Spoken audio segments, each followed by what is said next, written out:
ലോക്സഭാ തിരഞ്ഞെടുപ്പിൽ വലിയ തിരിച്ചടിയാണ് ബി.ജെ.പിക്കുണ്ടായത്. 400 സീറ്റ് നേടി എൻ.ഡി.എ മൂന്നാം വട്ടവും അധികാരത്തിലെത്തുമെന്ന തിരഞ്ഞെടുപ്പ് പ്രചാരണ വേളയിൽ പ്രഖ്യാപിച്ച മോദിക്ക് വാരണാസി പോലും തിരിച്ചടിയുണ്ടാക്കി. എക്സിറ്റ് പോളുകളെല്ലാം ബി.ജെ.പിക്ക് അനുകൂലമായാണ് വിധിയെഴുതിയത്.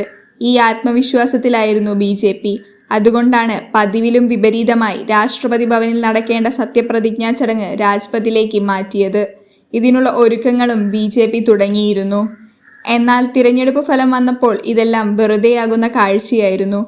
ഒറ്റയ്ക്ക് കേവലം ഭൂരിപക്ഷം പോലും നേടാനാവാതെ കൈകാലിട്ടടിക്കുന്ന ബി.ജെ.പിയെയാണ് ഇന്ത്യ കണ്ടത്. എങ്കിലും നിതീഷിനെയും ചന്ദ്രബാബു നായിഡുവിനെയും കൂടെ കൂട്ടി നരേന്ദ്രമോദി തട്ടിക്കൂട്ട് സർക്കാർ ഉണ്ടാക്കി മുന്നോട്ടു പോകുകയാണ്.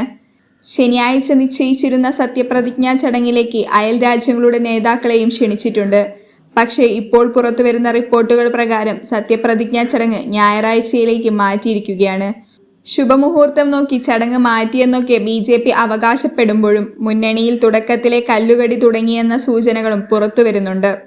നിതീഷും നായിഡുവുമായി ഒത്തുതീർപ്പിലെത്താത്തതാണ് പെട്ടെന്നുള്ള ചടങ്ങുമാറ്റത്തിന് പിന്നിലെന്നാണ് റിപ്പോർട്ട്. സർക്കാർ രൂപീകരണ ചർച്ചയിൽ പ്രധാനപ്പെട്ട വകുപ്പുകൾ ആവശ്യപ്പെട്ട് ടി.ഡി.പിയും ജെ.ഡി.യുവും രംഗത്തെത്തിയതാണ് നിലവിലെ പ്രതിസന്ധിക്ക് കാരണം.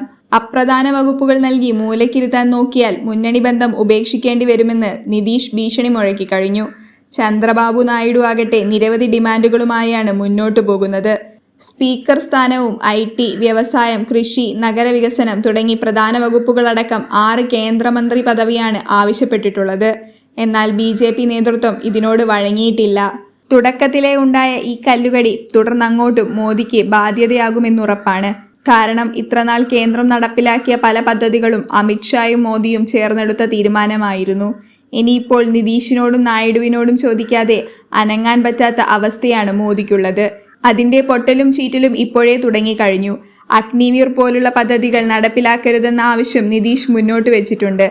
കേന്ദ്രത്തിലേക്കില്ലെന്ന നായിഡുവിന്റെ തീരുമാനം തെല്ല് ആശ്വാസം നൽകുന്നുണ്ടെങ്കിലും നായിഡുവിന്റെ അനുമതിക്കായി ഇനി അദ്ദേഹത്തിന്റെ വാതിൽ മുട്ടേണ്ട ഗതികേടും ബി.ജെ.പിക്കുണ്ടായിരിക്കുകയാണ്.